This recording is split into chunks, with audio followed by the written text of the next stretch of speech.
Character பண்ணுறதுக்காக okay போனோம்.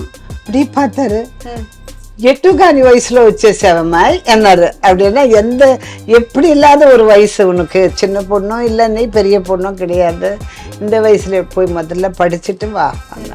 எனக்கு அந்த நடிக்கணும் அந்த அறிவு தான் இருந்ததே தவிர ஒரே ஒரு இடத்துல இருந்து ஸ்டாண்ட் பண்ணணும்னு சொல்லி கிடையாது.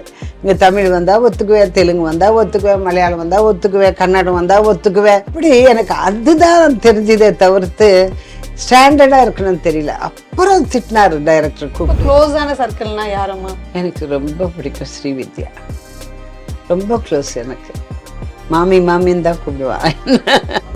இப்போ பசங்க என்ன பண்ணுறாங்க, எப்படி இருக்காங்க?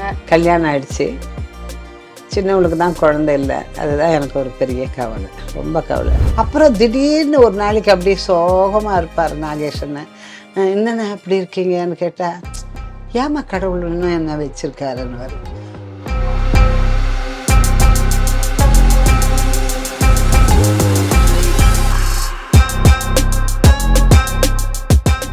தமிழ்ல நீங்க வரும்பொழுது ஃபர்ஸ்ட் படமே தமிழ் தான். நீங்க தெலுங்குல இருந்து வரீங்க. சோ அந்த டயலாக் டெலிவரிலாம் நம்ம பேசும்போது, வசனங்கள் பேசும்போது எந்த அளவுக்கு நீங்க சிரமப்பட்டீங்க மேம்? எப்படி நீங்க அந்த தமிழை கத்துக்கிட்டீங்க? இல்லை ஒரு டியூஷன் வச்சுட்டாரு எங்களுக்கு டைரக்டர் கேஎஸ்டி கிட்ட. அவர் பேர் மறந்து போச்சு. ஆமாம், அவர் பேருக்கு மறந்துட்டேன் நான். அவரும் எங்களுக்கு பாடம் எடுப்பார் 3 பேருக்கும். அதில் வாழையடி வாழைன்னு கரெக்டாக சொல்கிறது நான் தான் சொல்லுவேன். அதை அப்ரிஷியேட் பண்ணுவார் டைரக்டர். அப்போ பாரு, தெலுங்குக்காரிசியாக இருந்தாலும் என்ன அழகாக வாழையடி வாழைன்னு சொல்கிறாங்க. அந்த யாழாராலாவாலாம் எங்களுக்கு அழகாக இருக்கும். சான்ஸ்கிரிட் வேர்ட்ஸ் இல்லையா? தமிழில் உங்களுக்கு கொஞ்சம் எழுத்து கம்மியாக வர்றது தானே, யாராலாவா ஷாலாம் வராது. அதனால அப்புறம் இன்னொரு விஷயம் கூட நீங்க உங்களுடைய ஒரு பேட்டியில ஒண்ணு சொல்லியிருந்தீங்க. உங்களுடைய ஸ்கூல்ல வந்து எஸ்பிபி சார் வந்து படிச்சிருக்காரு அப்படின்னு. சோ அதை பத்தி, உங்க ஸ்கூல் பத்தி அந்த இதை பத்தி கொஞ்சம் சொல்லுங்களேன். யார் அவர் படிக்கும் போது நான் இல்லை, அந்த ஸ்கூல் எங்க அக்கா படிச்சாங்க. எங்க அக்கா கிளாஸ்மேட்டு, எங்க மாமா பிள்ளைங்கெல்லாம் அவருடைய கிளாஸ்மேட்டு. எங்க வீட்டுக்கு வருவாராம் போவாராம். அப்போ யாருன்னு கூட தெரியாது, இல்லை எனக்கு தெரியாது, நான் சின்ன. ஆனால் சொல்லிக்கிட்டாங்க. அப்புறம் இந்த வருஷம் எங்களை கூப்பிட்டு டிசம்பர் 26 கூப்பிட்டு எங்களை வச்சு டோனர்ஸ் ஃபேமிலின்னு சொல்லி எங்களுக்கு ஒரு மரியாதை பண்ணுவாங்க. அப்போ சொன்னாங்க எனக்கு, பாலசுப்ரமணியம் சார், நான் ஃபோட்டோங்கெல்லாம் பார்க்கும்போது அதில் இருந்தது. நான் கேட்டோம், கூப்பிட்டாங்களே என்னமோன்னு நினச்சேன். எதுமா இல்லைம்மா, நம்ம ஸ்கூல்லையே படிச்சுக்கிட்டவர் சொல்லி சொன்னாங்க. அப்புறம் எங்கள் அக்கா சொல்லுது, ஆமாடி எங்களுடைய செகண்ட் பெஞ்சு தான் அவர், நான் 3rd 4th பெஞ்ச் எங்களுதுன்னு சொல்லிட்டு. ஓகே. அது மாதிரி இப்போ நீங்க மக்கள் திலகம் எம்ஜிஆர் சாரை பத்தி சொல்லிட்டீங்க, சிவாஜி கணேசன் சாரை பத்தி சொல்லிட்டீங்க. இதுக்கு அடுத்தபடியா இருக்கிறது ஜெயலலிதா அம்மா. ஸோ அவங்க கூடயும் வந்து நீங்க ஜெய்சங்கர் சார் எல்லாம் டிஆர் ராமண்ணா சாரோட டைரக்ஷன்லாம் நடிச்சிருக்கீங்க. ஸோ அந்த அனுபவங்கள் எப்படி இருந்தது? ஜெயலலிதா அம்மாவுக்கும் உங்களுக்குமான ரிலேஷன்ஷிப் எப்படி இருந்தது? நல்லா இருந்ததுங்க. காமாக இருப்பாங்க. எதுவோ கொஞ்சம் அட்ராக்ஷன் என்னன்னு தெரியல, நல்லா பேசுவாங்க என்கிட்ட. உடனே என்ன பண்ணுவார், ராமண்ணா சார் என்னை கூப்பிட்டு கேட்பாரு, வரலட்சுமி அம்மு என்ன பேசுகிறாங்க உங்ககிட்ட, அம்மு என்ன பேசுகிறாங்கன்னு கேட்பாரு. ஒன்றும் இல்லை சார், சாதாரணமாக எப்போவுமே இவ்வளோ பெரிய இங்கிலீஷ் புக்கு வச்சு படிச்சுட்டு இருப்பாங்க. எப்போவுமே செட்டுக்கு வர்றதுக்கு முன்னாடி. ஒரு வாட்டி என்ன ஆகிப்போச்சு தெரியுங்களா, ஏதோ ஒரு கும்மிடி பூண்டுக்கிட்ட ஒரு டேம், அந்த டேமில் எங்களுக்கு சாங் 2 பேருக்கு சேர்ந்து ஒரே காஸ்ட்யூம் ஒரே மாதிரியாக வருவோம், பாவாடை தாவணி போட்டுக்கிட்டு. அப்போ என்ன பண்ணாங்க, வந்தாங்க, பார்த்தாங்க, திரும்பி போயிட்டாங்க. புரியல, எதுக்கு வந்தாங்க, எதுக்கு போயிட்டாங்களேன்னு அவஸ்தைப்பட்டுருக்கோம். அப்புறம் இந்த மாதிரி செல்லெல்லாம் இல்லை அப்போது.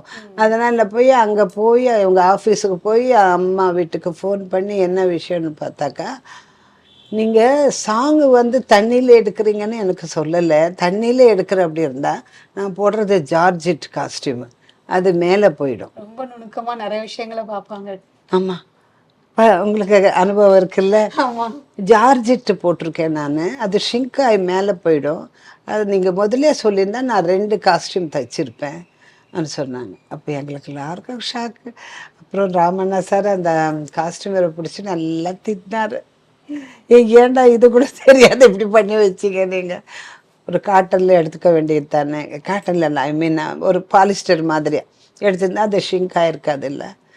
சொல்லி அதனால் அன்னைக்கு கேன்சல் ஆச்சு ஷூட்டிங். அந்த ஷூட்டிங் அனுபவத்துக்கு அப்புறம் தனிப்பட்ட முறையில் அம்மாவை மீட் பண்ணியிருக்கீங்களா, பேசியிருக்கீங்களா? அதுக்கப்புறம் நான் அம்மாவுடைய இதில் வந்து என் பொண்ணு கல்யாணத்தப்போ போனேன் நான். பத்திரிக்கை எடுத்துகிட்டு போனேன். இங்கே சம்மந்தி வந்து சைபர் கிரைமில் கமிஷனராக இருக்கார். சரியா அவரை கூப்பிட்டுக்கிட்டு மாப்பிள்ளையும் கூப்பிட்டுக்கிட்டு நான் பத்திரிக்கை எடுத்துக்கிட்டு போனேன். பத்திரிக்கையில் என்ன பண்ணேன், நான் ஒரு முட்டாள் வேலை பண்ணிட்டேன். பத்திரிக்கை மேல் கவர் மட்டும் கொடுத்துட்டு உள்ள கவர் இல்லாமல் கொடுத்துட்டு வந்தேன். எல்லாரும் பத்திரிக்கை உள்ள கவர் இல்லை, மேலே பத்திரிக்கை. அவங்கள பார்த்ததே ஒரு அந்த லெவலுக்கு. அப்போ அவ்வளோ ஆக்சுவலா அவங்கள பார்க்கும் பொழுதே கொஞ்சம் படபடப்பாக இருக்கும். ஸோ அந்த பதட்டத்துல நம்ம என்ன செய்யறோம்னே தெரியாது. ஸோ அப்படிங்கிறது உங்களுக்கும் அதே அனுபவம் தான் ஏற்பட்டிருக்கு. நான் நிறைய பண்ணியிருக்கேன். நிறையா பேரையும் இப்போ மினிஸ்டர்ஸ் எல்லாம் இப்போ பூம்புகார் ப்ரொடக்ஷன்லையும் நம்பிக்கை நட்சத்திரம் இவர் முத்து இருக்காருங்களே, அவருக்கு பேராக நடிச்சிருக்கேன் நான். நம்பிக்கை நட்சத்திரம் சொல்லிட்டு ஸ்ரீவித்யா ஒரு பேர், நான் ஒரு பேர் அவருக்கு. பூம்புகார் ப்ரொடக்ஷன் தான். சிட்டி பாபு சார் எல்லாம் இருந்தாங்க அப்போது பண்ணியிருக்கேன். பட் ஒரு பயன்றது நம்ம கிட்ட தான் வராது, என்னன்னே தெரியல. ஸோ அந்த இன்சிடென்ட் அதுக்கு பிறகு என்னைக்காவது சொல்லியிருக்காங்களா அம்மா, மேரேஜ்க்கு வந்தாங்களா?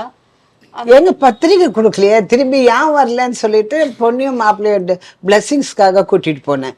கூட்டிகிட்டு போனபோது அப்புறம் தான் நம்ம மேனேஜர், அவர் பேர் என்ன, சண்முகமா என்னம்மா அவரு, பூகன், அவர் சொன்னார், அம்மா நீங்கள் பத்திரிக்கை கொடுத்தீங்க, இப்படி தான் கொடுத்தீங்க பாருங்க, உள்ள மேட்ரே இல்லை சொல்லி பார்த்து ஒரு மாதிரி ஆயிடுச்சு மனசுக்கு எனக்கு. அப்புறம் ப்ளஸ் பண்ணி அமிச்சாங்களா? இல்லை இல்லை வரல. அப்போ அந்த வெளியிலே வரல. ஓகே, சில வரல. ஓகே. ஸோ இப்போ இவங்க கூடலாம் நீங்கள் மீட் பண்ணியிருக்கீங்க, பேசியிருக்கீங்க. என்னைக்காவது கருணாநிதி அவர்களையும் மீட் பண்ணியிருக்கீங்களா? அவங்களுடைய வசனத்துலையும் பேசியிருக்கேன்னு. அவர் படத்தில் அதான் இது நம்பிக்கை நட்சத்திரம். ஓகே. ஸோ அவருடைய சார் எல்லாம் வந்து உட்காந்துருப்பாங்க சாயங்காலம் ஆச்சுன்னா ஷூட்டிங்கில். வாகினியில் தான் நடந்தது அந்த ஃபுல் படம். ஸோ இப்போ வந்து நீங்கள் எங்கள் வயசில் எனக்கு யார் பற்றி எதுவுமே தெரியாதும்மா. இப்போதான் வந்து ஓஹோ இவங்க இப்படி இப்படி இப்படி இப்படி இப்படின்னு புரியுது. அதுக்கு தகுந்த மாதிரி அப்போல்லாம் ஒன்றும் புரியாது எனக்கு. போவேன், ஆக்ட் பண்ணுவேன், வந்துடுவேன், அவ்வளோதான். ஆக்சுவலாக தமிழை தாண்டி தெலுங்குலையும் நிறைய நடிச்சிருக்கீங்க. அதுலேயும் குறிப்பாக என்டிஆர் சார் கூட வந்து நடிச்சிருக்கீங்க. அதுக்கு முன்னாடியும் உங்களுக்கு சார் கூட நடிக்கிறதுக்கு முன்னாடியும் ஒரு அனுபவம் சாரோட இருக்குல்ல? நீங்கள் ஃபர்ஸ்ட் டைம் ஏதோ மீட் பண்ணிட்டு நீ போய் படிச்சுட்டுவான்னு சொல்லிட்டு ஆஃபீஸுக்கு வர சொன்னாங்க ஒரு கேரக்டர் பண்ணுறதுக்காக. போனோம். இப்படி பார்த்தாரு, எட்டுக்கானி வயசுல வச்சேசவமாய் என்னாரு. அப்படின்னா எப்படி இல்லாத ஒரு வயசு உனக்கு, சின்ன பொண்ணும் இல்லை, நீ பெரிய பொண்ணும் கிடையாது, இந்த வயசுல போய் முதல்ல படிச்சுட்டு வா அண்ணாரு. ஸோ அப்புறம் ஃபர்ஸ்ட் டைம் சார் கூட நடிக்கும் பொழுது அந்த அனுபவம் எப்படி இருந்தது? நிறைய படம் நடித்தேன் ராமராவ் சார் கூட. நிறைய தர்மாதேவமா, மனுஷுள்ள தேவுடு, அதுக்கப்புறம் இந்த சாணிக்கியா, நிறைய படம் நடிச்சேன் அவரோட. அதுக்கப்புறம் அவர் சிஎம் எல்லாம் ஆயிட்டாரு. சிஎம் ஆனதுக்கு அப்புறம் போய் மீட் பண்ணி பேசிருக்கீங்களா சார்? இல்லை, அதுக்கப்புறம் எங்க நடிச்சார், நடிக்கலையே அவரு. இல்ல நடிக்கல, தனிப்பட்ட முறையில் அதுக்கப்புறம் நான் இங்க சென்னை வந்துட்டு அவர் அங்க இருந்து அங்க கிளம்பி போயிட்டாங்கல்ல ஹைதராபாத். ஸோ அதுக்கப்புறம் அங்கேயும் வந்து நீங்க நிறைய முன்னணி ஹீரோக்கள் நிறைய பேரோட நடிச்ச நாகேஸ்வரர் சாரா இருக்கட்டும், நிறைய. ஸோ அவங்களுடைய நடிச்ச அனுபவங்கள் எப்படி இருந்ததும்மா? நான் பண்ண ஒரே ஒரு தப்பு என்ன தெரியுங்களா, எல்லா லாங்குவேஜ்லயும் எனக்கு சான்ஸ் வந்தது. கிட்டத்தட்ட ஒரு 10 லாங்குவேஜ்ல நடிச்சிருக்கதா சொல்லி சொன்னீங்க. எல்லா லாங்குவேஜ்ல நான் நடிச்சிட்டேன். எனக்கு அந்த நடிக்கணும் அந்த அறிவு தான் இருந்ததே தவிர ஒரே ஒரு இடத்துல இருந்து ஸ்டாண்ட் பண்ணணும்னு சொல்லி கிடையாது. இங்கே தமிழ் வந்தால் ஒத்துக்குவேன், தெலுங்கு வந்தால் ஒத்துக்குவேன், மலையாளம் வந்தால் ஒத்துக்குவேன், கன்னடம் வந்தால் ஒத்துக்குவேன், இன்னொரு பாஷைக்குள்ளே ஏதோ ஒன்று ஒரியாவோ ஏதோ ஒன்று நடித்தேன் நான். இப்படி எனக்கு அதுதான் தெரிஞ்சதே தவிர்த்து ஸ்டாண்டர்டாக இருக்கணும்னு தெரியல. அப்புறம் திட்டினார் டைரக்டர் கூப்பிட்டு, என்ன வரலட்சுமி எப்போ வந்து கேட்டாலும் கால் ஷீட் இல்லைன்னு சொல்லிக்கிட்டு இருக்காங்க, என்ன விஷயம், எப்போ ஒருப்போ கேட்டால் கன்னடத்தில் இருக்கிற கேஎஸ்ஜி சார் தான் திட்டி எப்படி தான் சொன்னார், நீ தொட்டியில் வளர வேண்டிய செடி கிடையாது, பூமியில் வளர வேண்டிய செடி நீ. அவர் திட்டின வார்த்தை என்னமோ என் காதில் இருக்குது. நீ இஷ்டமாக பறந்துக்கிட்டே இருக்கிற திட்டார். அதுக்கும் எனக்கு அப்போ அர்த்தம் புரியல. அப்புறம் தான் புரிஞ்சுது, ஓஹோ ஒரு கண்டினியூட்டி வேணுங்கிறாரு நம்ம டைரக்டரு, நம்ம தப்பு பண்ணிட்டோமே சொல்லிட்டு ரொம்ப வருத்தப்பட்டேன், ரொம்ப வருத்தப்பட்டேன். நீங்க யாரை இன்ஸ்பிரேஷன் ஆகி சினிமாக்குள்ள வந்தீங்களோ அவங்களுடைய தயாரிப்புலையும் அவங்களுடைய டைரக்ஷன் நடிச்சிருக்கீங்க, சாவித்ரி அம்மா. ஸோ அந்த அனுபவம் எப்படி இருந்தது? அவங்கள ஃபர்ஸ்ட் டைம் நீங்க மீட் அவங்கள பண்ணும்போது? ஃபஸ்ட்டு பார்க்கும்போது லெஃப்ட் ஹேண்டில் எழுதிட்டு இருந்தாங்க டைலாக்ஸ் எல்லாம் ஸ்க்ரீனில். ஆ, லெஃப்ட் ஹேண்டில் எழுதுறாங்களே. ஆனால் ஒரு ஒரு ஒரு காந்தி மகாத்மா தான் லெஃப்ட்லேயும் ரைட்லேயும் எழுதுவாராம். ஓகே. இந்தம்மா சில நேரத்தில் எதுலேயும் ஒர்க் பண்ணுவாங்க, இப்படியும் ஒர்க் பண்ணுவாங்க. அப்போ அந்த அப்ரிசியேஷன் தான். அவங்களுடைய அந்த இதுல நடிக்கும் பொழுது அவங்களோட பேசியிருக்கீங்களா? அவங்களுடைய அந்த டைரக்ஷன் அனுபவம் எப்படி இல்லை, இருந்தது? டைரக்ஷன் இல்லை. அதில் ஒரு காமெடி ரோல் பண்ணேன். அந்த அம்மா பணத்தில் காமெடி ரோல் பண்ணேன். ராஜ்பாபு சார்னு சொல்லிட்டு ஒரு நீங்க சொல்லியிருக்கீங்களா அவங்க கிட்ட, நான் அவங்களோட மிகப்பெரிய நான் குழந்தைங்க அப்பெல்லாம் ஓகே, குழந்தைனா பெருசா பேசுறதுக்கான வாய்ப்பு பேசுறதுக்கு இப்ப ரொம்ப ஃபீல் பண்றீங்க? ஆமாம். எல்லாருமே என்கிட்ட நல்லா பழகியிருக்காங்க, எல்லாருமே ஃப்ரீயாக பேசுவோம். நான் பயந்து பயந்து பயந்து பயந்து தனியாக தான் இருப்பேன். அந்த பய சுபாவம் ஜாஸ்தி எனக்கு. ஸோ உங்களுடைய அந்த சமகாலத்து நடிகைகள் வந்து நிறைய பேர் இருக்காங்க. கேஆர் விஜயா இருக்கட்டும், இல்ல பிரமிளா அம்மாவா இருக்கட்டும், இப்படி நிறைய பேர் நடிச்சிருக்காங்க. இதுல உங்களுக்கு ரொம்ப க்ளோஸான சர்க்கிள்னா யாரம்மா? எனக்கு ரொம்ப பிடிக்கும் ஸ்ரீவித்யா, ரொம்ப க்ளோஸ் எனக்கு. மாமி மாமின்னு தான் கூப்பிடுவான். அவங்க எவ்வளவு பெரிய லெஜெண்டரி ஆக்ட்ரஸ். அவங்களுடைய நடிப்பு இன்னைக்குமே வந்து பேசப்படுது. ஐயோ, கண்ணே பேசுவேன், கண்ணு தான். ஸ்ரீவித்யா கண்ணை பார்த்தா அவங்களுடைய மறக்க முடியாத ஒரு அனுபவம்னா என்னம்மா? பழகும். என்னை மாமி மாமின்னு கூப்பிடும். இது கணத்துக்குள்ளே போட்ட கல் இது சொல்லுவாங்க என்ன, அந்த மாதிரி. அவங்க நல்லா ஜாலியா துருதுருன்னு பேச முடியவங்க. எல்லாரோடும் நல்லா பேசுவாங்க, நல்லா பாடுவாங்க. கொஞ்சம் செட்டிலெல்லாம் நல்லா பாடுவாங்க. நாகேஷ் சார் விடவே மாட்டார். நீ முதல்ல ஒரு பாட்டு பாட்டு உள்ளே போ செட்டுக்கிறேன் பாரு. அந்த அளவுக்கு ரொம்ப நல்லா ஆர்டிஸ்ட். அவங்களுடைய பிரிவு உங்களை எந்த அளவுக்கு பாதிச்சு? ஐயோ, ரொம்ப கஷ்டப்பட்டேம்மா, ரொம்ப கஷ்டப்பட்டேன். இந்த நேரத்துலலாம் எனக்கு கடவுள் மேலே கொஞ்சம் கோபம் தான் வரும். அவ்வளோ ஒன்று நல்ல அந்தம்மா, நல்ல பிஹேவியர், எல்லாருக்கிட்டேயும் நல்லா பழகுவாங்க. ஸோ அவங்க வந்து இந்த கேன்சர்னால பாதிக்கப்பட்டு இருந்தப்ப நீங்க ஏதாவது மீட் பண்ண ட்ரை பண்ணீங்களா? இல்லையே, யாருமே பார்க்கக்கூடாதுன்ட்டாங்களே, யாருமே சேர்க்கவே கூடாதுன்னு சொல்லிட்டாங்க. அதுக்கப்புறம் வந்து தமிழ், தெலுங்கு, கன்னடம்னு இப்படி எல்லா லாங்குவேஜ்லயும் நடிச்சிட்டு இருந்தீங்க. திடீர்னு ஒரு பிரேக் விழுந்தது சினிமாக்குள்ள. ஆமாம். ஸோ ஒரு பர்சனல் மேரேஜ் அப்படின்ற ஒரு லைஃப்குள்ள போனீங்க. ஸோ வீட்டை எதிர்த்து தான் மேரேஜ்லாம் பண்ணுனீங்க. அந்த லைஃப் எப்படி போச்சு? எப்படி இருந்தது? நல்லா தான் போச்சு, நல்லா தான் இருந்தது. பட் நான் ஒரு சுச்சுவேஷனில் என்னுடைய பங்களாவை விற்க வேண்டிய நிலைமை, நானாக விற்றுட்டேன். அது அவருக்கு கோவம் வந்தது. எங்கள் வீட்டுக்காரருக்கு கோவம், கோச்சிக்கிட்டாரு. எதுக்காக நீ விற்கணும், ஏன்னா கஷ்டம் உனக்குன்னா, ஃப்ளாட்ஸ் கொடுத்தா 4 பேர் இருப்பாங்க, நம்மளுக்கு ஹெல்ப்பாக இருக்கும், எல்லா விதத்துலேயும் எல்லா வேலையும் நம்மளே செஞ்சுக்கணும், ஒரு டேக்ஸ் கட்டினா கூட நம்மளே பண்ணோம். அப்படி ஏதேதோ ஒரு மைண்டுக்கு வந்துடுச்சு என்னுடைய அறிவுக்கு. விற்றுட்டேன். அந்த கோவம் இது வரைக்கும் தெரியல அவருக்கு. ஸோ பேசுறீங்களா இப்போ? இல்லை, கிடையாது. பசங்க அவர் ரொம்ப கோவக்காரர். ஒரு சின்ன விஷயத்துக்கே 1 வருஷம் பேச மாட்டார், 1 வருஷம் கரெக்டாக பேச மாட்டார். அப்படி அதுக்கப்புறம் நீங்க தனித்து விட போகும்போது ஃபேமிலியோட சப்போர்ட், உங்க அம்மா அப்பா கூட பிறந்தவங்களோட சப்போர்ட் எந்த அளவுக்கு இருந்தது? நல்லா இருந்ததும்மா, நல்லா இருந்தது. இப்போ உங்க அது தெரியல, எப்பவுமே வந்து எங்கள் குடும்பத்துக்கு அவ்வளோ இது இல்லாமல் நான் வச்சுக்கிட்டேன் இருக்கிற. அடிக்கடி ஃபாரின் போயிடுவார் அவர். அவர் வந்து மெட்டூர் பேட்ஸில் தான் ஒர்க் பண்ணார். அதனால் அதுக்கு போயிருந்தனால அப்படி தான் போயிருக்கிறாரு. நம்ம கஷ்டத்தை வீட்டில் சொல்ல வேண்டாமே, அம்மா அப்பா கிட்ட சொல்லலை. ஸோ இப்போ பசங்க என்ன பண்ணுறாங்க, எப்படி இருக்காங்க? நல்லா இருக்காங்க. கல்யாணம் ஆயிடுச்சு. சின்னவளுக்கு தான் குழந்தை இல்லை. அதுதான் எனக்கு ஒரு பெரிய கவலை, ரொம்ப கவலை. நம்ம வந்து இப்போ நிறைய விஷயங்கள் பேசிட்டு இருந்தோம். இப்போ வந்து நீங்க உங்களுடைய மேரேஜ் லைஃப்க்கு அப்புறம் ஒரு லாங் கேப்புக்கு அப்புறம் திரும்ப ஒரு சினிமாக்குள்ள என்ட்ரானீங்க. அப்போ வந்து ஃபர்ஸ்ட் படம் வந்து பூவே உனக்காக அப்படின்ற ஒரு படத்துல நடிச்சீங்க. ஸோ அந்த அனுபவம் எப்படி இருந்தது? அந்த படத்துக்கு நீங்க எப்படி கமிட் ஆனீங்க? அதுலயும் மலேசியா வாசுதேவன் சாருக்கு மனைவியா நடிச்சிருக்கீங்க. ஸோ அந்த அனுபவம் எப்படி இருந்தது மேம்? நல்லா இருந்ததுமா. அதில் எனக்கு ரொம்ப ஃப்ரெண்டாக இருந்த நாகேஷ் சார் தான். ஏன்னா நாங்கள் சக்கரை பந்தல் அது இதுன்னு சொல்லிட்டு நிறைய படங்கள் நடித்தோம். அது சேலம் மெரிலாண்ட்ஸ், சேலம் மெரிலாண்ட் இல்லை, அது மலையாளம் மெரிலாண்ட் ஷோ. சேலத்தில் ஒரு ஸ்டுடியோ இருந்தது தெரியுங்களா, Salem modern theatre. Modern theatres. அவங்க படங்க நிறைய நடித்தோம். அதில் காம்பினேஷன் வரும்போது அந்த அப்படி ஒரு பழக்கம். என் குழந்தை அப்போ 5 வயசு குழந்தை, 4 வயசை கூட்டிகிட்டு போயிருந்தேன். அவள் ஒரு நாள் பக்கோடா கேட்டுட்டா சாப்பிட போது. ஓகே. அது வரலன்னு சடனாக ஒரு வண்டி போட்டுட்டு போயிட்டாரு. காணல நாகேஷ் சாரை. என்னன்னா பாவம் வரலட்சுமி குழந்தை அது பக்கோடா கேட்சி, அவள் சும்மாருங்கிற. நான் போய் வாங்கிட்டு வந்தேன்னு வாங்கி வந்து கொடுத்தாரு. அந்த இன்சிடென்ட் எல்லாம் மறக்க முடியாது என்னால். நல்லா ஃப்ரெண்ட்லி. அப்புறம் திடீர்னு ஒரு நாளைக்கு அப்படியே சோகமாக இருப்பார் நாகேஷன்னு. என்னென்ன அப்படி இருக்கீங்கன்னு கேட்டால், ஏமா கடவுள் இன்னும் என்ன வச்சுருக்காருன்னு. உங்களுக்கு என்ன குறைவு, அழகான குழந்தைங்கள கொடுத்துருக்காரு, நல்ல குடும்பம், நல்லா சம்பாதிக்கிறீங்க, நல்ல தெய்வ பக்தி இருக்குதுன்னு.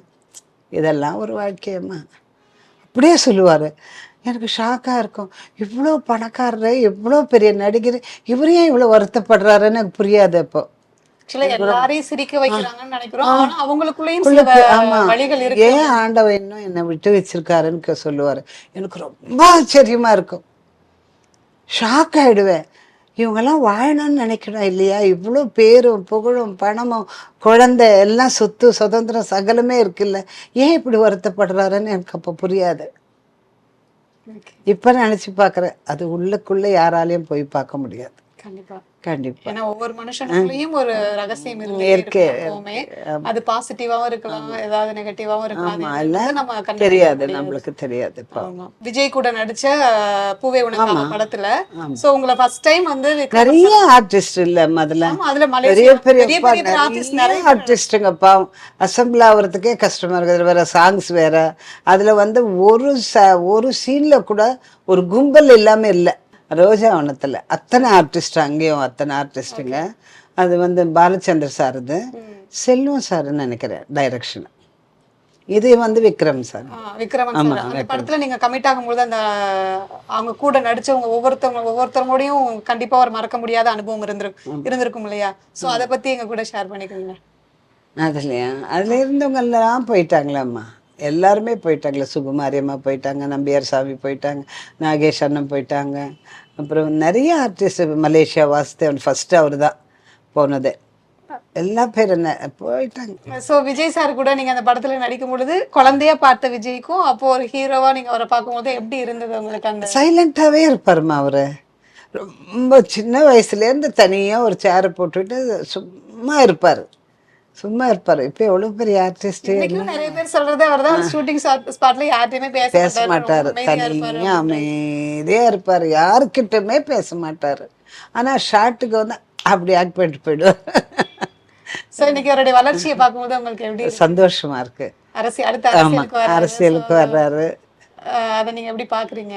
பார்ப்போம், அதையும் பார்க்கணும் இல்லை, அதையும் பார்க்கணும். ஷோபாமா கூட எல்லாம் பழகி நாங்கள் அப்போ நல்லா இருக்கோம். நாங்கள் ஒரு ஆசிரமத்துக்கு போனோம், ஒரு 4 days. நாங்கள்லாம் நிறைய ஆர்டிஸ்ட்டுங்க ஒன்றா போய் ஸ்டே பண்ணிவிட்டு அங்கே இருந்துட்டு 4 நாள் எக்ஸசைஸுங்க அது இது யோகாலாம் கற்றுக்கிட்டு வந்தோம். ஸோ இப்படி வந்து உங்களுடைய திரைப்பயணம் வந்து ஆரம்பிச்சு இன்னைக்கு வந்து சின்ன திரைக்குள்ளேயும் வந்திருக்கீங்க. சின்ன திரைக்குள்ளேயும் நிறைய சீரியல்களை நடிச்சிட்டு இருக்கீங்க. அது இப்போ ப்ரெசென்ட்டாக வந்து சுந்தரி சீரியலை நடிச்சிட்டு இருக்கீங்க. அந்த அனுபவம் எப்படி இருக்கு? நல்லா இருக்குமா, ரொம்ப சந்தோஷமாகவும் இருக்கு. அதே நேரம் ஃப்ரீடம் இல்லாமல் போச்சு எனக்கு.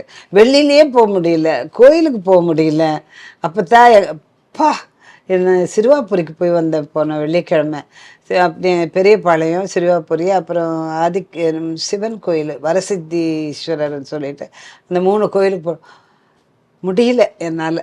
அவ்வளோ கூட்டம், அவ்வளோ பேருக்கு ஃபோட்டோங்க கொடுக்க முடியல. கோவிச்சுக்குவாங்களோ என்னவோ கொடுக்கலன்னா. எங்கள் வீட்டில் இனிமேல் நம்ம அக்காவை கட் பண்ணிட்டு தான் வரணும் கோயிலுக்குன்னு சொல்லிட்டாங்க. நல்லா இருந்தது, நல்லா ரிசீவ் பண்ணிட்டு இருக்காங்க சுந்தரி சீரியல்ல. ஆக்சுவலா இன்னைக்கு வந்து சீரியல் சின்னத்திரை இயக்குனர்கள், அதாவது சீரியல் இயக்கக்கூடிய அந்த இயக்குனர்களில் வந்து திருமுருகன் சாராக இருக்கட்டும், திருச்செல்வம் சாராக இருக்கட்டும், குமரன் சாராக இருக்கட்டும், இந்த வரிசையில் வந்து மிக முக்கியமாக இருக்கிறது வந்து அழகர். ஸோ அவர் வந்து சன் டிவியில் வந்து சரவணன் மீனாட்சி தொடங்கி நிறைய சீரியல், சாக்லேட் அப்படின்னு சொல்லிட்டு வரிசையாக நிறைய சீரியல். ஸோ அவர் முதல் முறையாக அவங்கள வந்து இந்த சீரியலுக்காக அணுகும் போது எப்படி இருந்தது? எப்படி நீங்கள் ஒத்துக்கிட்டீங்க இந்த சீரியலில் நடிக்கிறதுக்கு? ஒரு நாள் பாலு சாரும் டைரக்டர் சாரும் கூப்பிட்டு அமைச்சிருந்தாங்க ஆஃபீஸ்க்கு வர சொல்லி. போனேன். அவங்க ஆஃபீஸ் இங்கே தான் இருக்குது. போய் உட்காந்து பார்த்தேன். சரி கேபியை இன்ட்ரடியூஸ் பண்ணாங்க. அப்புறம் பார்த்தேன். டைரக்டர் வந்து அம்மா இந்த கேரக்டரில் வந்து 2 ஹீரோயினுங்க, ஒன்று நீங்கள், ஒன்று கேபி சுந்தரி, இதுதான் இதை வச்சு தான் ட்ராவல் பண்ணுறோன்னு சொன்னாங்க. பிடிச்சிருந்தது, ஒத்துக்கிட்டேன். ஸ்டோரி எல்லாம் So, இப்போ ஒரு லாங் ட்ராவலா போயிட்டு போய்கிட்டு இருக்கு. இருக்கு. ஸோ இயக்குனருக்கும் உங்களுக்குமான அந்த ரிலேஷன்ஷிப் எப்படி இருக்கு, எப்படி ஷூட்டிங் எனக்கு என்னமோ அழகர் சார் பார்க்கும்போது என் பையன் மாதிரி தோணும் எனக்கு. ரொம்ப சந்தோஷப்படுவேன், ரொம்ப சந்தோஷப்படுவேன். முருகன் சாரு எல்லாம் டேலண்டடுமா 2 பேருமே. எனக்கு தான் சொன்னேன்னா என்ன, எனக்கு ஃபஸ்ட்டு எங்கள் டைரக்டர் கேசி கிட்ட ஒர்க் பண்ணது, இவர்கிட்ட இப்போ ஒர்க் பண்ணும்போது அதே தோணும் எனக்கு. அதே விடமாட்டார். யாராக இருந்தாலும் இதுதான் எனக்கு தேவை அது சொல்லி சொல்லி வாங்குவார் வேலையை. யாருமா இப்போ யார் நடித்து காட்டுறாங்க உங்களுக்கு செட்டில், கண்டிப்பா. அவர் நடித்து இது வேணும், இந்த டைலாக் டெலிவரி இப்படி தான் போகணும், இப்படி தான் வேணும் எனக்குன்னு இருந்து வாங்குறாரு வேலை. அது எனக்கு பிடிக்கும். நான் சொல்லியிருக்கேன் நிறைய வாட்டி. கேப்ரிலா வந்து உங்களுக்கு பேத்தியா நடிச்சிட்டு இருக்காங்க. ஸோ அவங்களோட அந்த சேர்ந்து சின்ன பசங்க கூட சேர்ந்து நடிக்கிற அந்த அனுபவம் எப்படி இருக்கு உங்களுக்கான அந்த அவங்க ஒன்றும் சின்ன பசங்க மாதிரி தெரியல எனக்கு. நல்ல எக்ஸ்பீரியன்ஸ்டாக தான் இருக்காங்க, நல்லா இருக்காங்க. ஸோ இப்போ புதுசாக அவங்களுக்கு சீரியலுக்குள்ள வடிவுக்கரசியம்மா வந்திருக்காங்க. இப்போ தான் அவங்களோட அந்தம்மா நான் நடிச்சிருக்கோங்க. நிறைய சீரியலும் நடிச்சிருக்கோம், நிறைய படங்களும் நடிச்சிருக்கோம். முதல்ல இரும்படிகள்னு சொல்லிட்டு மலையாள படத்தில் இன்ட்ரடியூஸ் ஆனாங்க அந்த அம்மா. அது எனக்கு செகண்ட் பிக்சரோ என்னமோ, செகண்டோ தேர்டோ, இரும்பழிகள்னு சொல்லிட்டு. நானும் இந்த சுகுமாரா யாரோ அவர் ஆர்டிஸ்ட். ஸோ ஒரு அப்புறம் 2 பேரும் மீட் பண்ணி ஒரு சீரியல்ல ஒன்றா நடிக்கிறீங்க. அதுவும் எதிர் துருவங்களா அதோட அது இல்லாமல் வடிவுக்கரசியுடைய அப்பா வந்து எங்கள் மாமாவுக்கு நல்ல ஃப்ரெண்டு, எங்கள் அக்கா வீட்டுக்காருக்கு. அவர் டாக்டரு. அது அந்த விதமாக அவர் சொன்னார் ஒரு வாட்டி, வடிவா அப்பா சொன்னார் என்கிட்ட, உங்கள் மாமா அரக்கோணத்தில் இருக்கார் இல்லம்மான்னு சொல்லி. ஆமாங்க டாக்டர் பக்தவத்சலன்னு சொல்லிட்டு பானு கிளினிக்னு சொன்னேன்.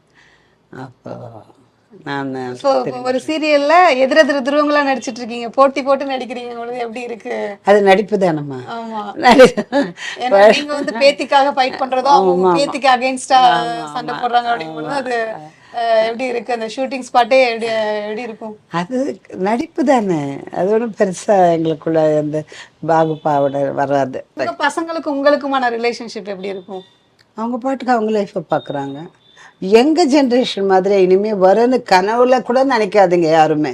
நாங்கள் வந்து அந்த பாசத்திலே வளர்ந்தவங்க, அந்த இதுலேயே இருந்தவங்க. இப்போ அதெல்லாம் இல்லை. உன் லைஃப் வந்து என் லைஃப் எந்தன்னு போய்கிட்டு இருக்கு. ஓகே, அது எப்படி சில நேரம் கஷ்டமாக தான் இருக்கும் மனசுக்கு. அது எதிர்பார்க்க முடியாது.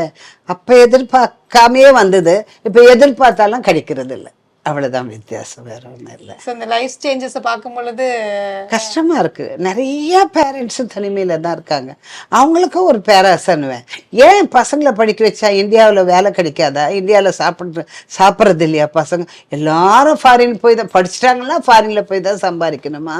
ஃபாரின் காசு தான் நம்மளுக்கு ஜீரணமாகுமா? எனக்கு தெரியாமல் தான் கேட்குறேன். ஏன் அப்படி அவங்களே பிரிச்சுக்கிறது? அவங்களே பிரிச்சுட்டாங்கன்னு தான் சொல்லுவேன். அந்த குழந்தைங்கனால கூட அங்கே போய் அந்த இதுக்கு அடிக்ட் ஆகிடுறாங்க அவங்க.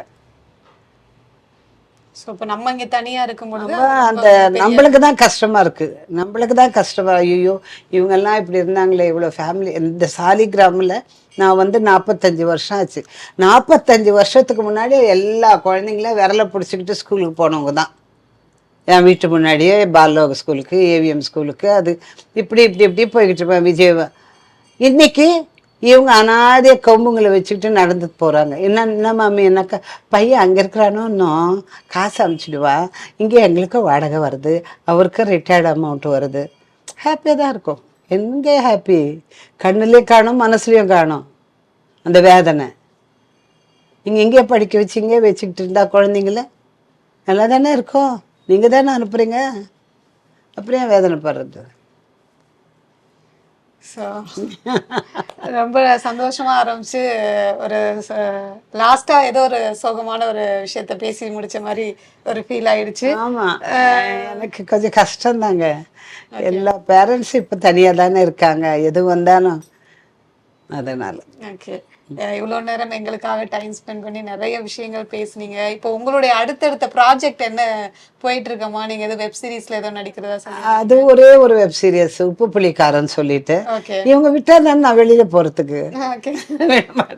இங்கே எனக்கு ஹெக்டிக்கா போகுது இல்லம்மா ஒர்க்கு. ஓகே. இதுக்கு மேல இன்னொன்னு படங்கள் ஏதாவது வாய்ப்புகள் வருதா? இல்ல இல்ல பண்றதா இல்ல. நானு பண்ணாலும் அவுட்டோர் போகணும்ல, ஓகே. அந்த ஸ்ட்ரென்த் எனக்கு முடியாது. ஓகே. முடியாது. ஸோ எனக்கு இப்போதைக்கு சுந்தரி போதும்னு சுந்தரி உட்காந்துக்கிட்டு அப்பதாவே இன்னும் நம்ம நீண்ட காலம் வந்து மக்கள் மனசுல இருக்கணும் அப்படின்றது. ஆசையா இருக்கு. ஓகே. ரொம்ப நல்ல பேருமா எனக்கு. கண்டிப்பா. ஏன்னா வெளியில போனாதான் என்னை பத்தி தெரியுது எனக்கு. எங்களுக்கே ரொம்ப பிடிச்சது இந்த சீரியல்ல அந்த அப்பத்தான்ற கேரக்டர் தானே. இந்த மாதிரி ஒரு அப்பத்தான் நம்ம வீட்ல இல்லையே நிறைய பேர் கேட்டாங்க. ஆமா. நிறைய அந்த கமெண்ட்ஸ்ல வரும்ல, அது அப்பளம் இல்லாத கூட சாப்பிடலாமா, அப்பத்தா இல்லாம சாப்பிடும், சீரியல் கிடையாதுன்னு சொல்லுவாங்க. அதெல்லாம் நிறைய கமெண்ட்ஸ் வரும்போது இப்போ என்ஜாய் பண்றேன் நான். என் ப்ரொஃபஷனை நான் ரொம்ப லவ் பண்றேன் இப்போ. ஓகே. ரொம்ப லவ் பண்றேன். ரொம்ப நன்றி அம்மா, இவ்வளவு நேரம் எங்களுக்காக எங்க கூட இருந்து நிறைய விஷயங்கள் ஷேர் பண்ணிக்கிட்டீங்க. ஸோ ரொம்ப சந்தோஷம். ஓகே.